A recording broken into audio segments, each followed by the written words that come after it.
one of the things we've really tried to do is try and create a microenvironment for an extremely small number of cells that is relevant to what's happening in the bioreactor, because ultimately that's what we care about. Hey, smart biotech scientists. Today you're in for a treat. I'm having a conversation with Tanner Nevill.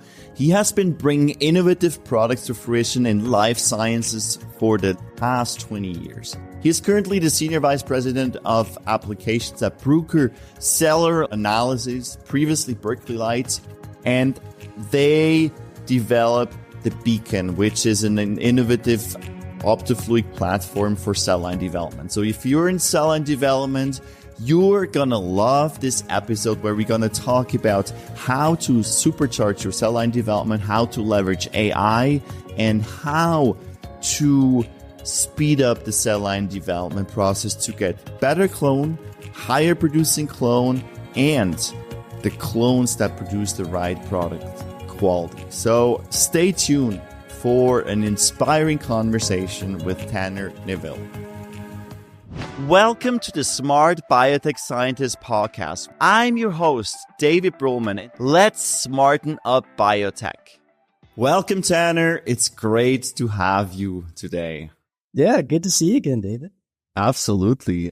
Tanner, there's something that you believe about bioprocess development that most people disagree with.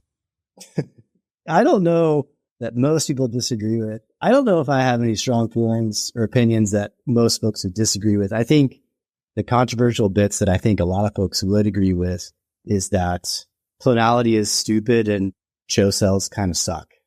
Yeah, that's a good one. I don't think I'm alone in that, right? I think that's fairly common. I may disagree with like where folks think the kind of field is heading, but I imagine we can get into that further. So tell us a bit before we dive into the exciting science and the innovation. Tell us a bit how you landed in biotech and how you ended up where you are today. When I was young, I was very interested in medicine, kind of specifically how the body functions and understanding that and how that relates to disease, how you treat that.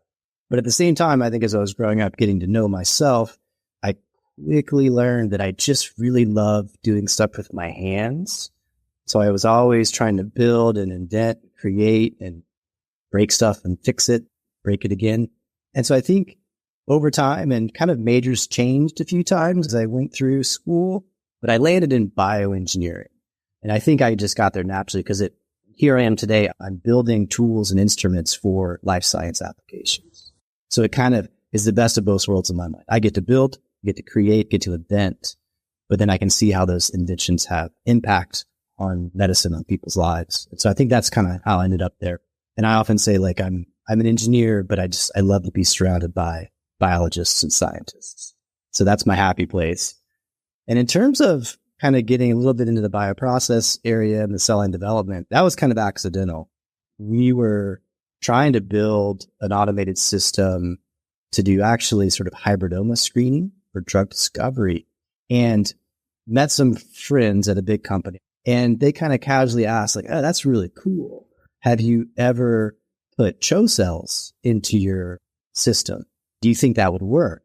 And of course I was like, yeah, that would probably work. We should try it. But I immediately went back after that conversation and I had to Google what the hell a CHO cell was and why it was important. So that was about a decade ago. So once I kind of learned about this space, this area of bioprocess development, cell line development, I kind of fell in love because it's a really cool mix of sort of the science and the engineering and the processing. So it's, in many ways, it is a very multidisciplinary field. And so that's kind of how I ended up here. Such an exciting field and so much innovation going on in that field. So for those who are listening today, you might be working with other cells in your cell cultures, but let's talk about the cell line development for a second. In your experience, Tanner, what are the key challenges that scientists often face when doing cell line development? Yeah, so I think something that stands out to me here, especially when you ask about scientists, I do think this is kind of a multidisciplinary field. And so it is a stretch, I think, in many cases for kind of pure science aficionados. Kind of engineers and scientists, their training is different.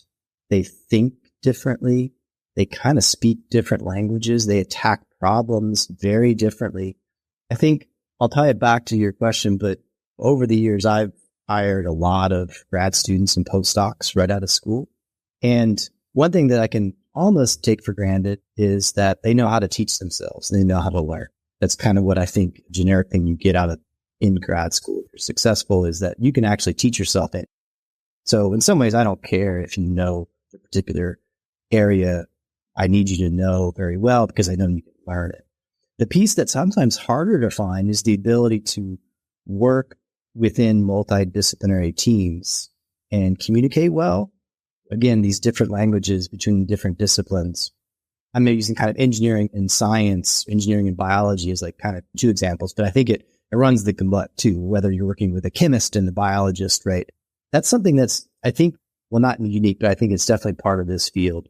And so anyway, my sort of unsolicited advice to someone interested in the space, especially someone young, would be to also focus on those communications and teamwork attributes, working with other disciplines specifically. So yeah, if you're a scientist, make some friends with some engineers or some mathematicians, right? Or some bioinformaticians. It will only benefit your ability to be successful. Yeah, smart biotech scientists. This is good advice. It's not only about science. Science is important, but communication is very important too. If you want to go far in your career, it's important to be able to speak to different kinds of people and to unite different kinds of people. So, Tanner, let's talk also a bit about the technical challenges when it comes to cell line development. What have you observed working with all kinds of different clients and different people from various parts of the industry? Well, one of the challenges that's specific to us, I think, is we've been really trying to kind of disrupt how some of the processes are done. Antibody discovery, antibody engineering, and cell line development. And I think some of the challenges we've had is kind of related to some of the communication things.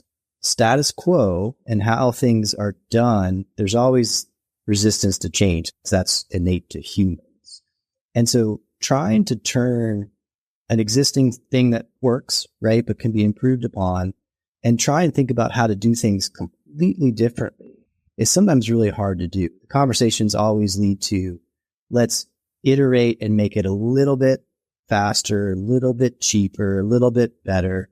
And so trying to drive conversations, no, let's just throw all that out and think about it totally differently. How do we make it 10 times faster, 10 times cheaper, 10 times better? Those conversations would be really hard because I think in general, again, humans are very creative, very imaginative, but also very resistant to change. So that's been a specific challenge I've come across working with clients. Yeah, absolutely. And especially in the bioprocessing world, it's still quite a conservative industry. So I totally agree with that. And that's my observation as well. Well, you guys have put a lot of effort into making cell line development seamless, making it faster, making it much better, using all kinds of fancy tools. What aspects do you consider critical to obtain high productivity clones? Because that's anyways the goal when we do cell line development. We want to have clones that produce well and produce the right product quality. So what are those key aspects we need to look for or out for? I think there's a lot, but if I try and think of the simplest way to think of it, it's focusing on the environment. We've seen several different times going from small scale, low numbers of cells, starting with one. And then as you're scaling up, the existing infrastructure, again, what folks are used to at each of those different stages, whether you're in a 96 well plate or 24 well plate or shake flask or 1 liter or beyond, a lot of times the environment changes quite a bit. Even the media formulation. Notice people will use actually significantly different medias for production versus scale up and even versus screening. And one of the things we've really tried to do is try and create a microenvironment for an extremely small number of cells that is relevant to what's happening in the bioreactor, because ultimately that's what we care. That's the most important environment to try and understand, because that's where you're actually producing your product. I know you're familiar with the Beacon technology, right, and our optofluidic technology. But one of the key things is simply really, really small chambers for cells. So I know you've seen the stuff we've done, but I guess if we think about, we have this system that allows us to put a large number of single cells in these little chambers. We call them nanopens. The volume of each of those nanopens is about a nanoliter. It's hard to understand what that volume is, but compared to a 96 well plate, that's a couple hundred microliters. That's an ocean compared to one of these nanopens. And I think a nice way to think about it is one cell in 1 nanoliter. So that's essentially 1 cell in 1 nanoliter. That's the volume we're working with. That's the same thing as a million cells in a milliliter. And so when we talk about environment, what's happening in the bioreactor, you have, because you want and you need an extremely high concentration of cells because you're trying to make the most product. So you are often working at cell densities well above what is capable in a well plate. You get much above 1 million cells per mil in a 96 well plate with static culture. Cells don't get very happy, especially suspensions.